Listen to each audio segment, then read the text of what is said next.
Well, it's quite an honor to be able to follow Denise, someone whose work I have followed for quite some time. And as she highlighted, the context of the school is critical as we start thinking about changing norms.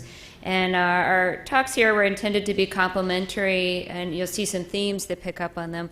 Where she talked a lot about changing the culture and the climate of the school, I'm going to start drilling down to particular programs. And the whole purpose of a program, sometimes we get really focused on program X or Y, and what's the purpose of a program, and what's really happening there. But essentially, the purpose of a program is a bunch of different kernels or strategies that are all bundled together in a framework to be able to help people remember to do all of them. And so we have to spend a lot of time thinking about training and integrity and coaching models, but ultimately we are talking in many of these cases about a particular package of programs. And so that's a little bit of a setup for how I'm going to be framing this particular talk, because there have been some individual programs that have been tested as we think about the prevention of bullying behavior. This doesn't seem to be advancing. There we go. So I want to first start off by talking specifically about bullying, and I'm going to move into aggression and violence. As we heard from Dr. Lember's comments earlier this morning, bullying is a particular form of aggressive behavior, but we also want to make sure we couch our conversation when we're thinking about bullying in the broader set of problem behaviors that we see within schools. And there have been a number of meta-analyses that have been conducted over the years. More recently, there have been a cluster that focused specifically on the issue of bullying, and I want to highlight those here. And what's different than from those studies relative to others, some of Mark Lipsey's work or other studies that have focused more broadly on delinquency prevention or violence prevention, haven't really focused on those three critical areas of bullying that were defined this morning. So a set of studies have come out, the most comprehensive of which was led by Maria Ttofi and David Farrington. David Farrington is a very well-known criminologist, not really all that well-known in the bullying area, but certainly somebody who's had a very long history in the field. And he had a junior colleague by the name of Maria who partnered with him to conduct a series of these meta-analyses. They're out of the UK and at Cambridge. And so they pulled very broadly from a set of different studies conducted both here within the United States as well as heavily from studies that were conducted in Europe, and looked at specifically 53 different studies, most of which used a randomized trial design, so kind of ratcheting up the rigor of those. Some used a more quasi-experimental design, so there's a little bit of variation, and you'll see that some of the impacts actually vary as a function of the design. The majority of the studies that they identified were actually conducted outside the U.S., and that might be interesting to some of you to think, oh, other people are interested in this issue of bullying. In fact, some of the early work by Dan Olweus really started in Europe, in particular Norway, and then those models have been imported to the United States. And that sometimes is where the translational issues come into play, of how well do we have models that were originally developed in Norway or Finland, how well are they really going to play out in the United States? And that's kind of one of those questions that's yet to be answered. In fact, over a third of the studies that they looked at had some themes around Dan Olweus' work with the Olweus bullying prevention model, so important things to keep in mind. In terms of the overall findings, the findings were generally stronger when they looked at non-experimental designs, which is a little disheartening for those of us that do randomized trials. When you randomly assign schools to conditions, sometimes your effect sizes are a little bit smaller than when you use more pre-post types of designs or wait lists or other things. In general, their findings generally suggested that 23% reduction in perpetration of bullying, so actual acts of bullying, and about a 20% reduction in victimization. Most of these were self-report studies that they were examining within the context here.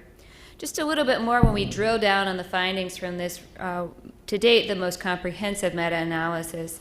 When they pulled against different elements, and this is something to keep in mind because they didn't do a components analysis where you could really say randomly assigning the different components, but when they pulled out the different evidence-based models, the one that seems to have the strongest effects, what were core elements that seemed to be active ingredients within that particular model?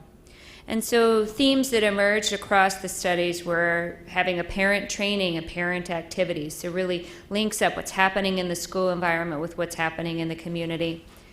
A number of them did focus on the elementary school setting. In particular, supervision on the playground was really important, and this certainly extends to other areas, but that came up as a particularly salient area, especially in the elementary school studies, with having high levels of supervision there. Consistent disciplinary models, so that way everybody knows what the expectations are and that there are discipline strategies that are used across the entire school and consistently across different areas. Classroom management is very important. We tend to, when we're thinking about school-wide approaches, forget about the classroom context, but the classroom system is very critical around this effort.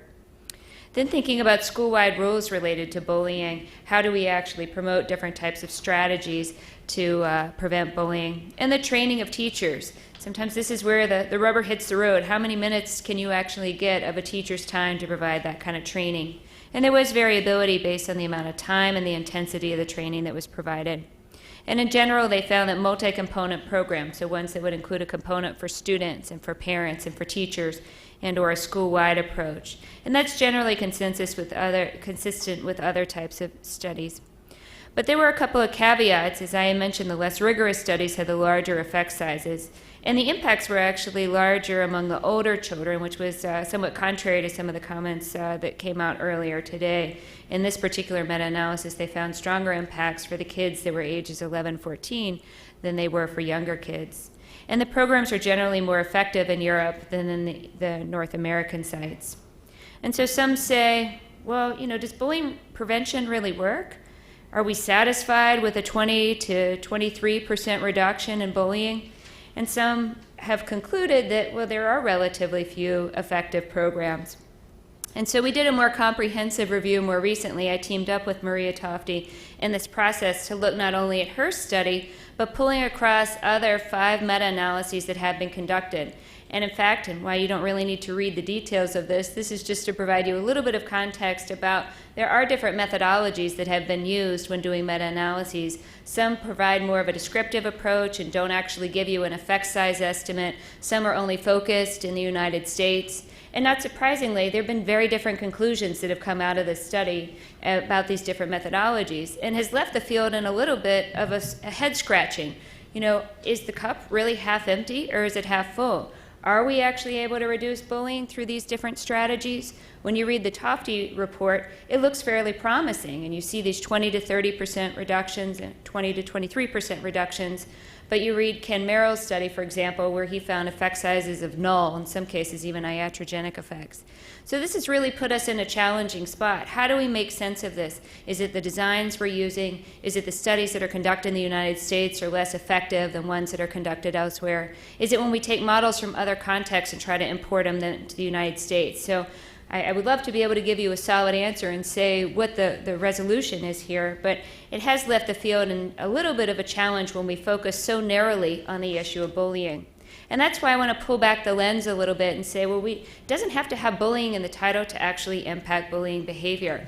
And so we start looking more broadly at other violence prevention efforts. We start to see when we're targeting the entire school, when we're involving all staff, and we're thinking about different settings for implementation, we can look at programs such as the Olweus model, which have been shown to be effective, more largely outside the U.S. than within the United States.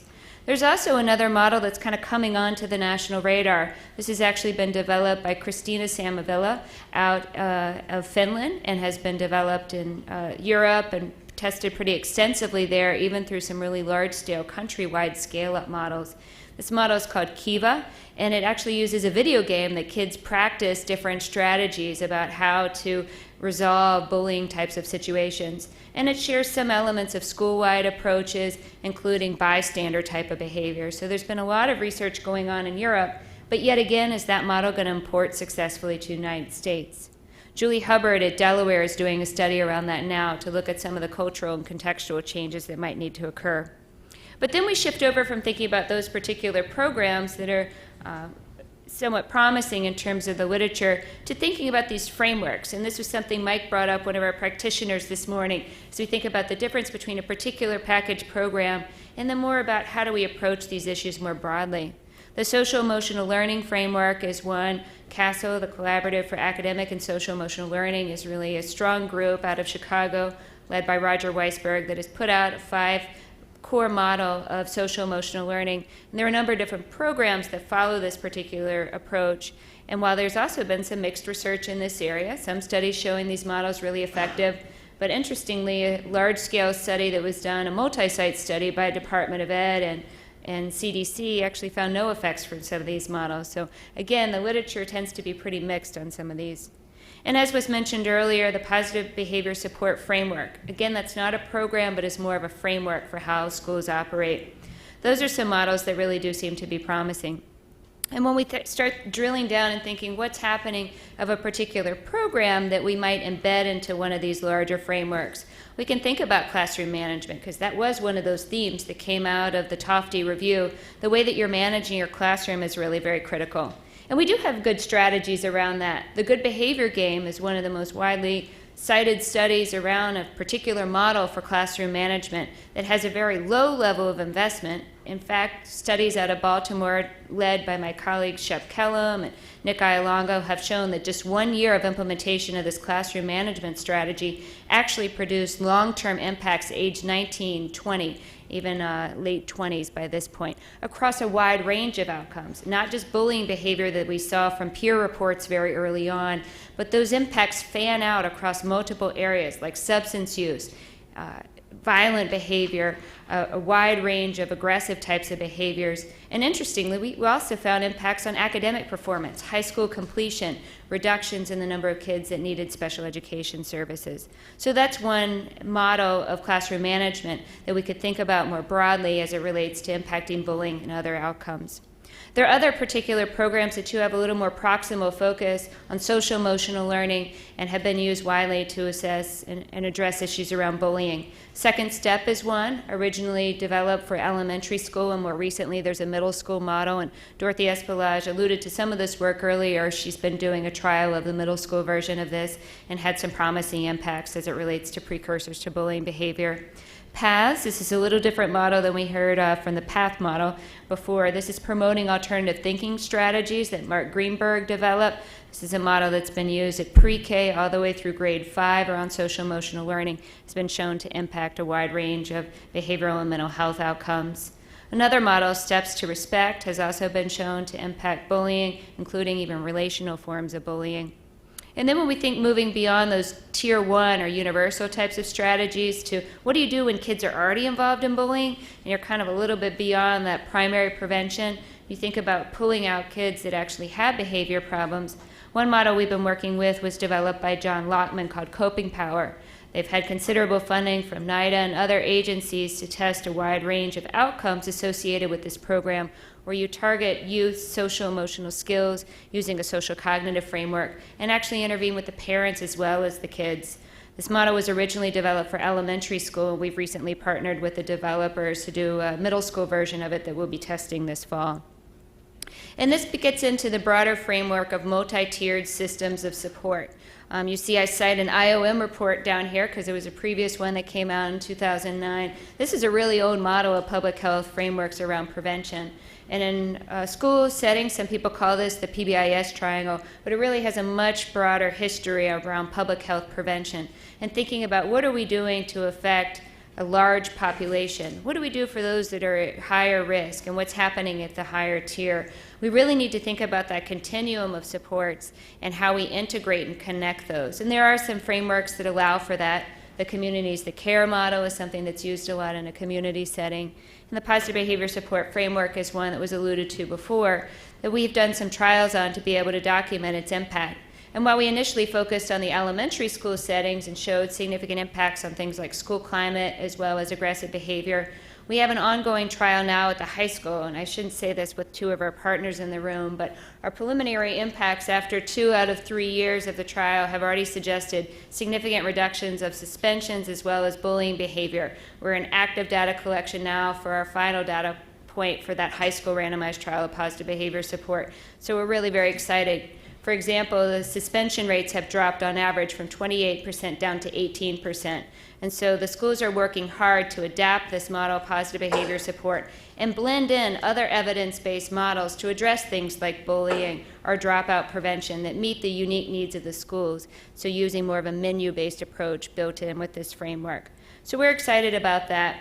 As I wrap up, thinking about some recommended core components, highlight the importance of teacher training, activities for students, how we engage parents, thinking about multi-components, more broader school-wide approach, and that continuum of supports for what do we do with kids once they're actually engaging in bullying and the data-driven processes that really fall behind. I did want to touch ever so briefly just on what we call contraindicated models or non-recommended approaches. You'll hear more about zero tolerance from Dewey Cornell in just a moment.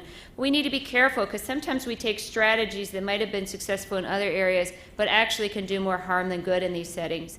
Another one of those is if we're not careful when we group peers together that are aggressive, they can actually make each other worse rather than better. Brief assemblies or one-day awareness campaigns actually have very little impact in terms of sustained outcomes for youth. Conflict resolution and peer mediation is another model that's been shown to be effective for other forms of aggressive behavior, but we have some concerns about their use as it relates to bullying. And finally, talking a lot about suicides. We know from peer contagion models and other kind of mental health and suicide contagion models, focusing excessively on issues around mental health and kids that have committed suicide around bullying incidents can actually contribute to more of a contagion process rather than addressing the problem more directly. So thank you very much, and I'm excited to hear from Dewey more about policies. Thank you, Dr. Bradshaw. And now we have Dr. Dewey Cornell, who will talk about school safety and the challenges of implementing programs within the context of school policy.